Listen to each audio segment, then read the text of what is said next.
Cambridge IELTS 8 by University of Cambridge ESOL Examinations, published by Cambridge University Press. This recording is copyright. CD 1. Test-2. You will hear a number of different recordings, and you will have to answer questions on what you hear.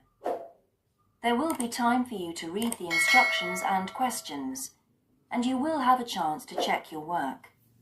All the recordings will be played once only. The test is in 4 sections. At the end of the test, you will be given 10 minutes to transfer your answers to an answer sheet. Now turn to section 1.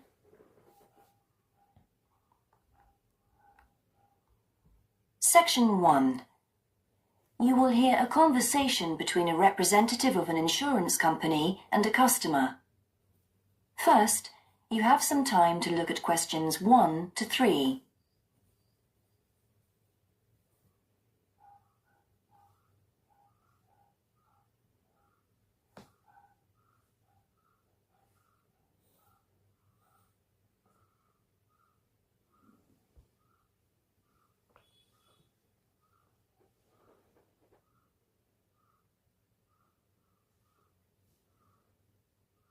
You will see that there is an example that has been done for you. On this occasion only, the conversation relating to this will be played first.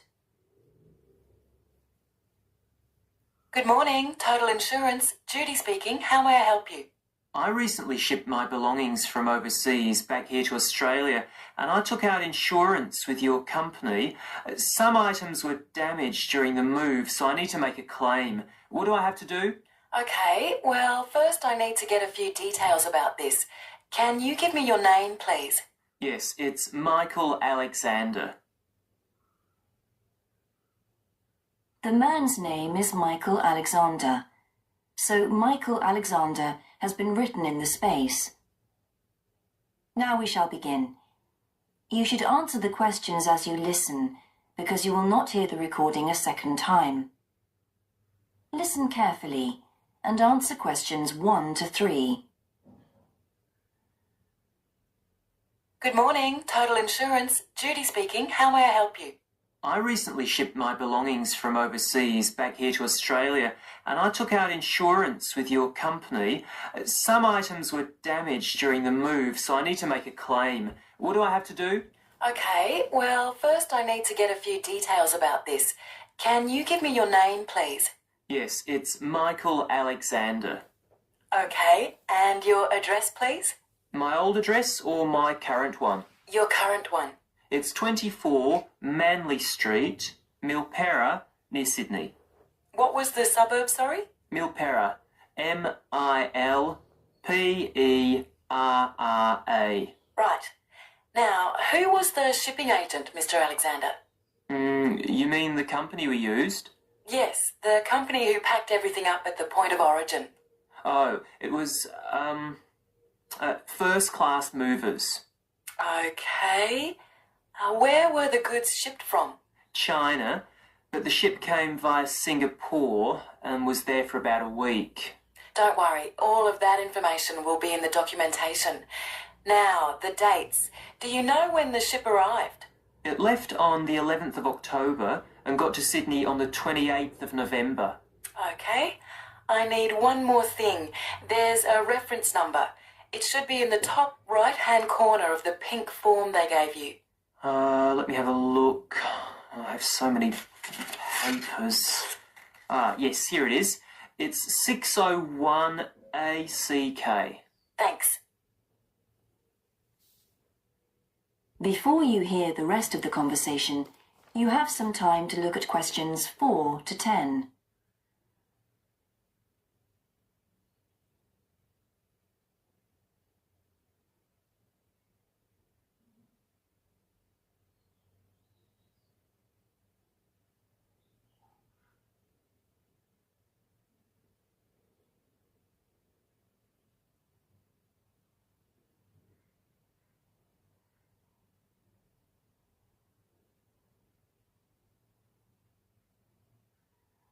Now listen and answer questions 4 to 10. I need to take down a few details of the actual damage over the phone before you put in a full report. Can you tell me how many items were damaged and what the damage was? Yes, well, 4 things actually. I'll start with the big things. My TV, first of all. It's a large one, very expensive. Insurance doesn't cover electrical problems. It isn't an electrical problem. The screen has a huge crack in it, so it's unusable. I see. Any idea of the price to repair it? No. Well, I don't think it can be repaired. It will need a new one. Okay, I'll make a note of that and we'll see what we can do. Now, what was the second item? The cabinet from the bathroom was damaged as well. It's a lovely cabinet. We use it to keep our towels in. And what is the extent of the damage? Well, the back and the sides seem okay, but the door has a huge hole in it. It can't be repaired. I'm really not very happy about it. And how much do you think it will cost to replace it? Well, when I bought it last year, I paid $125 for it. But the one I've seen here in Sydney is a bit more expensive. It's $140. Right. And what was the third item? My dining room table. It's a lovely table from Indonesia. It must have been very hot inside the container because one leg has completely split down the middle. The top and the other 3 look okay, thank goodness. Any idea of the price to repair it? Well, I had an estimate done on this actually because it is a very special table to us. They quoted us $200, which is really pricey, so I hope the insurance will cover the total cost. I'm sure that will be fine. What was the last item, Mr. Alexander? Well, we have a lovely set of china plates and dishes, you know, with matching cups, saucers, the lot. They were all in the one box, which must have got dropped because some plates were broken. 6, actually. And can you tell me the replacement value of these? Well, it's hard to say because they were part of a set, but they can be up to $10 each, as it's such a good set. Okay, so that would be around $60 altogether. Yes, that's right. And is that all of the items? Yes. So, what do I have to do now? That is the end of section 1. You now have half a minute to check your answers.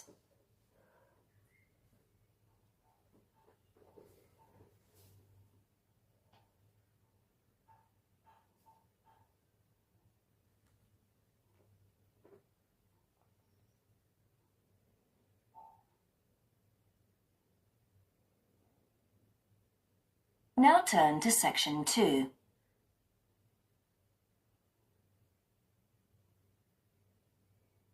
Section 2. You will hear an introductory talk about a new agricultural park. First, you have some time to look at questions 11 to 14.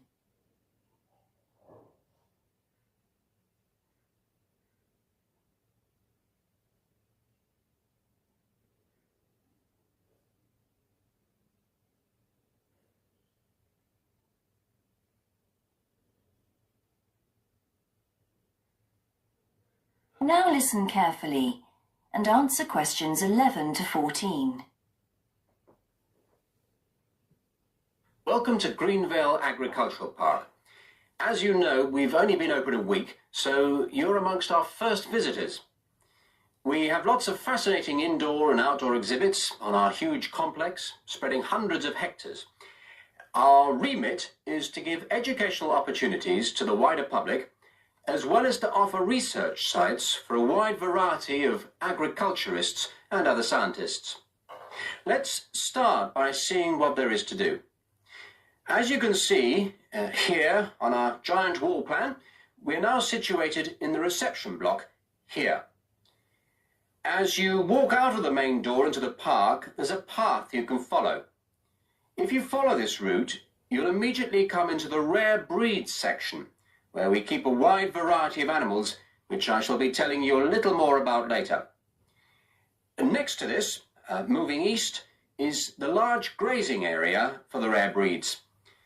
Then further east, in the largest section of our park, is the forest area. South of the grazing area, and in fact just next to the reception block, is our experimental crop area. In the middle of the park, this circular area, is our lake. And these two small rectangular shapes here are the fish farms where we rear fish for sale. To the east of those is the marsh area, which attracts a great many migrant birds. In the southeastern corner, beyond the marsh, is our market garden area, growing vegetables and flowers. Before you hear the rest of the talk, you have some time to look at questions 15 to 20.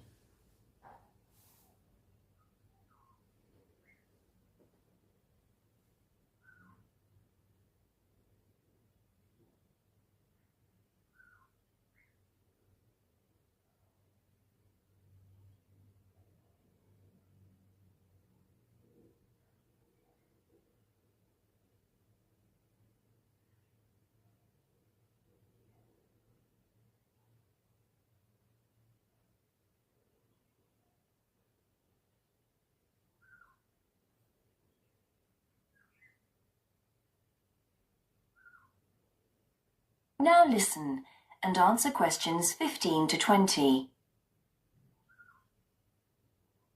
All these areas can be visited by the general public for almost all the year.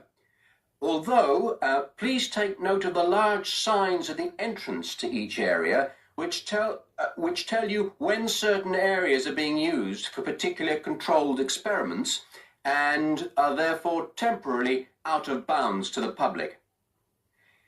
You can see for yourself what a huge area the park covers, and a key question is always, how can we move around? Well, you have a choice of means, all environmentally friendly. Cars are banned in the park. We have bicycles, which you can hire behind the reception block here. The healthy ones of you can go on foot. And finally, there's our electric tram, powered from solar cells. You find more information about this at the front entrance. A good place to start on your tour is the rare breed section. We keep goats, sheep, and hens, and other kinds of poultry. We're also thinking of bringing in cows and horses, but we do not, as yet, have facilities for these bigger animals. The animals are fed in public twice a day, and a short lecture given on their feeding habits and nutritional needs. These are very popular with the public, but of course we mustn't lose sight of the main purpose of having this section, not as such to preserve rare animals, but to maintain the diversity of breeds, to broaden the gene pool for agricultural development. Greenvale changes with the seasons, with different events happening at different times of the year. May will be perhaps our most spectacular month, with the arrival of the Canada geese, and when our fruit trees will be in full blossom. But there are interesting events on all year round. For example, John Havers, our expert fly fisherman, is currently giving displays on the lake. Each of the sections has its own seasonal calendar, and please consult the summary board at the main entrance. And the final section, as we return to the reception blocks, is the orchard. Do take time to browse round our shop. There's a wide selection of books on wildlife, some of them written by local authors, and the history of farming, including organic farming, something which the park will be diversifying into in the coming months.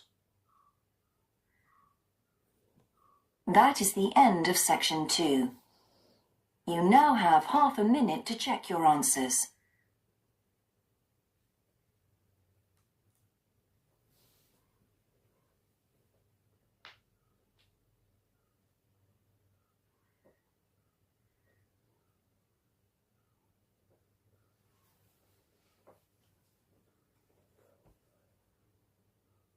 Now turn to section 3.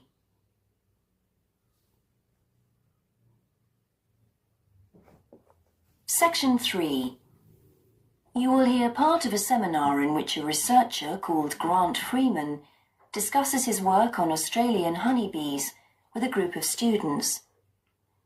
First, you have some time to look at questions 21 to 24.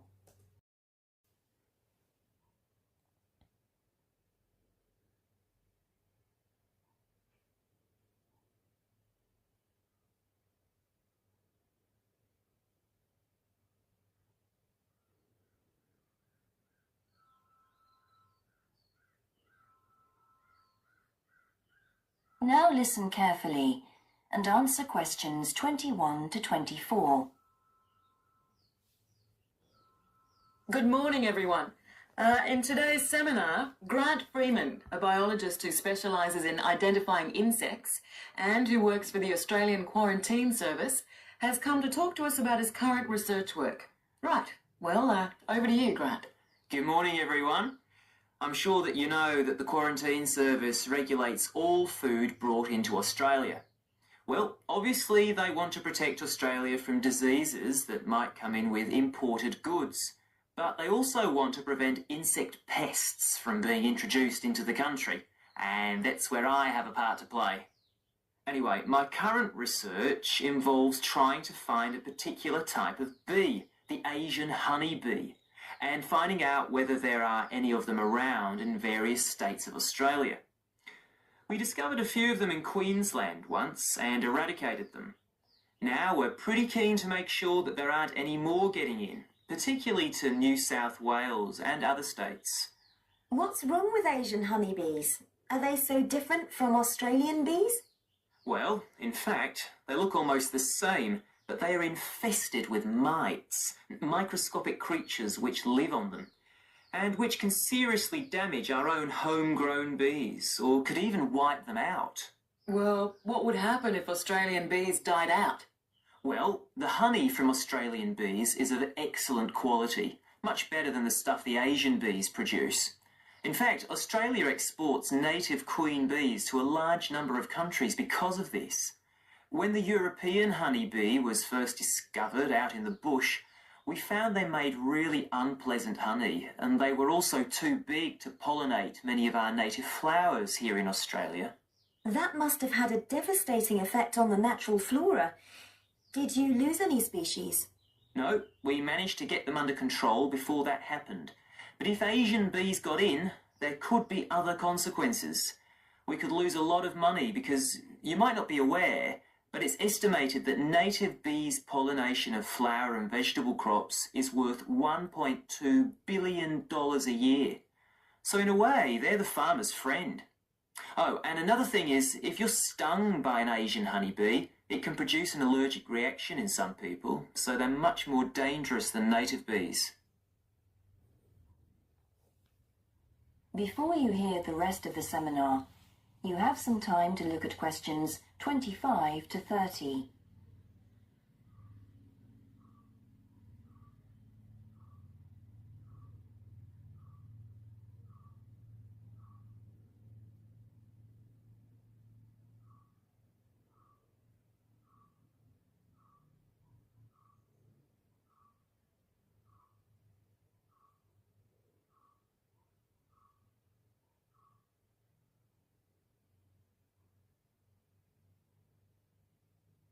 Now listen and answer questions 25 to 30.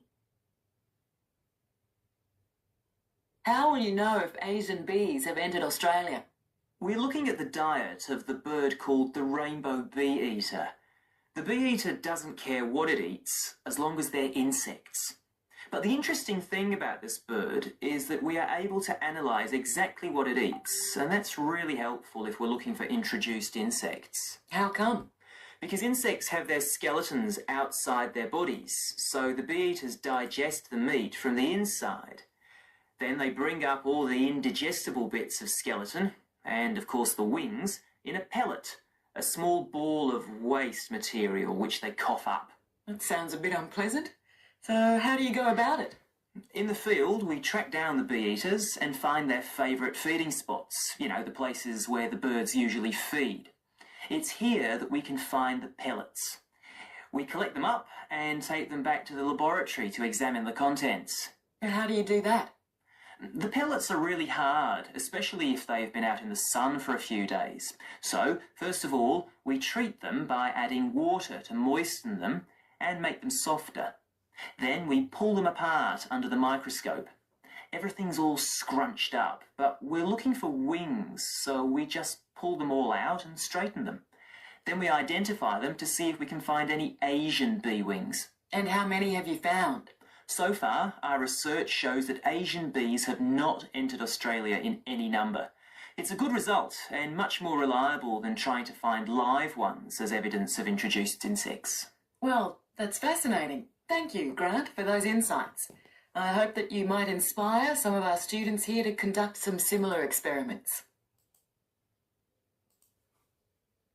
That is the end of section 3. You now have half a minute to check your answers.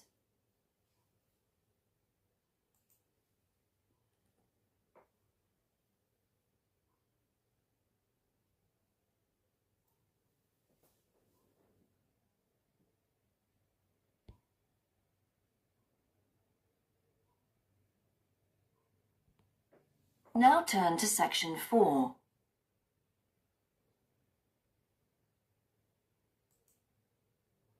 Section 4. You will hear a student called Shona giving a presentation on her research report.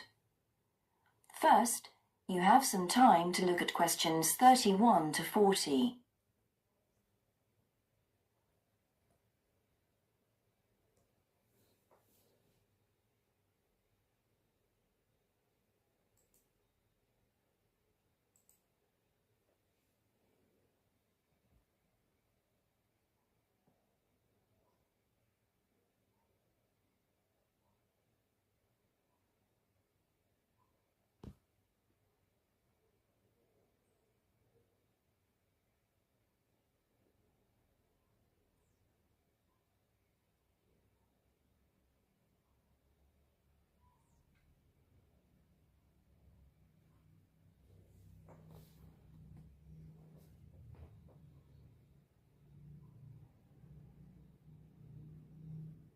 Now listen carefully and answer questions 31 to 40. I've been doing some research into what people in Britain think of doctors, the ones who work in general practice, the first call for medical care, and comparing this with the situation in a couple of other countries. I want to talk about the rationale behind what I decided to do. Now, I had to set up my program of research in 3 different countries, so I approached postgraduates in my field in overseas departments, contacting them by email to organize things for me at their end. I thought I would have trouble recruiting help, but in fact, everyone was very willing, and sometimes their tutors got involved too. I had to give my helpers clear instructions about what kind of sample population I wanted them to use. I decided that people under 18 should be excluded because most of them are students or looking for their first job. And also I decided at this stage just to focus on men who were in employment and set up something for people who didn't have jobs and for employed women later on as a separate investigation. I specifically wanted to do a questionnaire and interviews with a focus group. With the questionnaire, rather than limiting it to one specific point, I wanted to include as much variety as possible. I know questionnaires are a very controlled way to do things, but I thought I could do taped interviews later on to counteract the effects of this. And the focus group may also prove useful in future by targeting subjects I can easily return to, as the participants tend to be more involved. So I'm just collating the results now. At the moment, it looks as if in the UK, despite the fact that newspapers continually report that people are unhappy with medical care, in fact, it is mainly the 3rd level of care, which takes place in hospitals, that they are worried about. Government reforms have been proposed at all levels, and although their success is not guaranteed, long-term hospital care is in fact probably less of an issue than the media would have us believe. However, I've still got quite a bit of data to look at. Certainly, I will need to do more far-reaching research than I had anticipated in order to establish if people want extra medical staff invested in the community, or if they want care to revert to fewer but larger key medical units. The solution may well be something that can be easily implemented by those responsible in local government, with central government support, of course. This first stage has proved very valuable, though. I was surprised by how willing most of the subjects were to get involved in the project. I had expected some unwillingness to answer questions honestly, but I was taken aback and rather concerned that something I thought I'd set up very well didn't necessarily seem that way to everyone in my own department.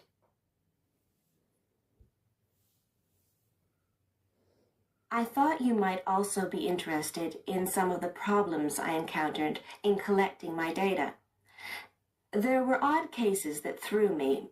One of the subjects, who I had approached while he was out shopping in town, decided to pull out when it came to the second round. It was a shame, as it was someone who I would like to have interviewed more closely. And one of the first-year students I interviewed wanted reassurance that no names would be traceable from the answers. I was so surprised, because they think nothing of telling you about themselves and their opinions in seminar groups. Then one of the people that I worked with got a bit funny. The questions were quite personal, and one minute he said he'd do it, then the next day he wouldn't. And in the end, he did do it. It's hard not to get angry in that situation, but I tried to keep focused on the overall picture in order to stay calm. The most bizarre case was a telephone interview I did with a teacher at a university in France. He answered all my questions in great detail, but then when I asked how much access he had to dangerous substances, he wouldn't tell me exactly what his work involved.